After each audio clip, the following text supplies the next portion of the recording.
In this video, I'm going to share with you one of the most powerful techniques in order to get into pen testing in literally half of the time.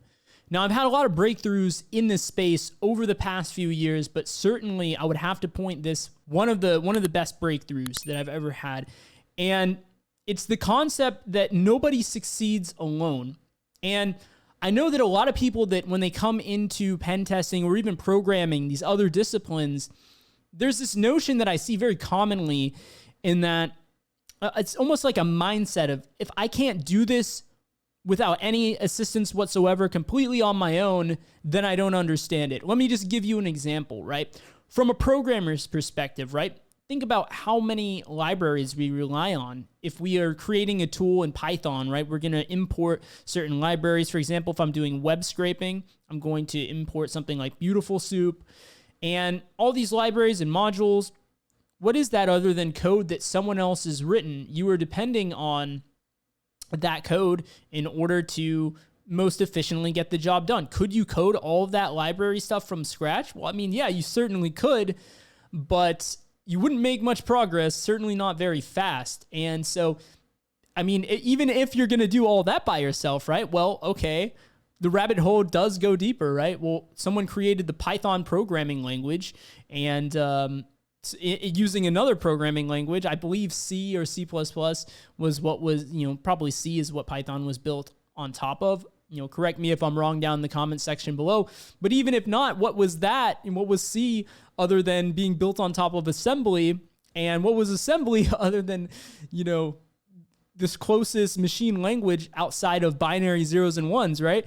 So, and then you could say, okay, well, what about the electricity, the current, right? The rabbit hole goes so deep, right? The point being is that nobody completely succeeds alone, and to try to succeed alone is actually pretty stupid, and, even compilers and the list goes on. And from the perspective of a pen tester, how many times do we rely on different tools and things like that? Even if you know how to do things the quote unquote manual way, if you dig deep enough down the rabbit hole, you'll realize that it's only manual to a certain extent. You're still leveraging tools and things that other people have already built. You're standing on the shoulders of giants, if you will.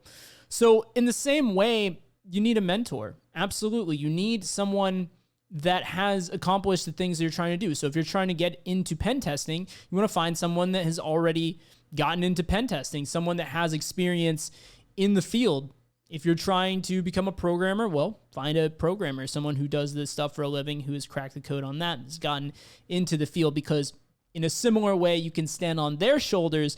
You can save yourself a ton of time because you don't have to struggle through and make the same mistakes they made. They could tell you, hey, these are the mistakes I made. Here are the pitfalls that I eventually overcame, and this is how I did it. That way you can just straight up avoid a lot of these things. It's still going to take time. It's still going to take effort, but the amount of time and effort that it takes is going to be drastically reduced when you leverage the power of a mentor, and even better if you can add a network of people to that, a network of people that are also on the same journey and the same path. And that's going to handle the motivation side, and then the mentor is going to handle the foresight and the ability to see what you're doing and correct you and keep you on path and make sure that you're focusing on exactly what you specifically need to succeed. Because if you look at even people that are in the offensive security space, I mean, let's ignore the wider cybersecurity, just the offensive space. There are so many different things you can do, right? There's some people that excel in finding web vulnerabilities that go super deep into specific vulnerabilities and technologies. There's people that are all about binary exploitation. There's people that are red teamers.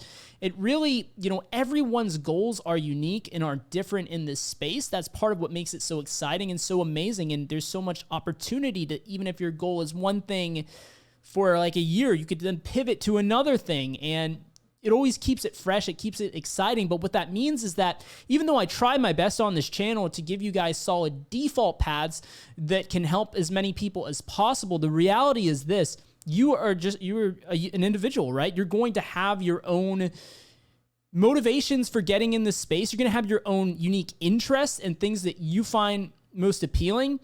And to truly give you guys the best advice, there's no better way that I can do that than to work with you guys one-on-one.